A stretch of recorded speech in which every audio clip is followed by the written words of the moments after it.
বৰপেটাৰ এটা অভাৱ এটা আজি পূৰণ হ'ল। যদিও পূৰ্বতে বৰপেটাত চিনেমা হল আছিলে, কিন্তু আজি নতুনকৈ ইকুৱে চিনেমা নামৰ এটা নতুন চিনেমা হলৰ আমি আনুষ্ঠানিকভাৱে উদ্বোধন কৰি নথৈ আনন্দিত। আৰু লগতে আজি ককাদেউতাৰ নাতি চিনেমাখন আজিৰ পৰা ইয়াতে আৰম্ভ হ'বগৈ। গতিকে উদ্বোধন কৰাৰ লগে লগে আজি ছবিখনৰ চোৱাৰ এটা সুযোগ পাইছোঁ। এনে মই যিহেতু অসমীয়া ছবি যিমান আহে প্ৰায় চাওঁৱে, গতিকে আমি এতিয়া এইখন চাই পেলাই আমি খুব প্ৰাপ্তি অনুভৱ কৰিলোঁ। কাৰণ কিয় ধৰক এইসব প্ৰগ্ৰামত যদি ধৰক পৰিয়াল লগত আহিলে ভাল লাগে। কাৰণ কিয় ধৰক অকলে কাৰ্যসূচী কৰোঁ, ৰাজনৈতিক কাৰ্যসূচী বা চৰকাৰী কাৰ্যসূচী, গতিকে সেইকাৰণে এনেকুৱা কাৰ্যসূচীবোৰ সপৰিয়ালে মই সাধাৰণতে এটেণ্ড কৰোঁ। মই 1983 নে 84 সেইখন মই তেতিয়া চাইছিলোঁ, আৰু সেই সময়তো প্ৰাঞ্জল শইকীয়া নাতিয়েক আছিলে।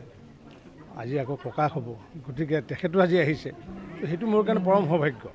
স্বাভাৱিক ছবিখনটো এইটো দশকৰ ভিতৰত হয়তো সকলোতকৈ হিট চিনেমা হ'ব। কাৰণ কিয় ইয়াত যুৱ চামেও চাব পৰা আছে, আৰু পুৰণা চাম আমাৰ চামবোৰেতো ইতিমধ্যে এইখন চাইছিলে।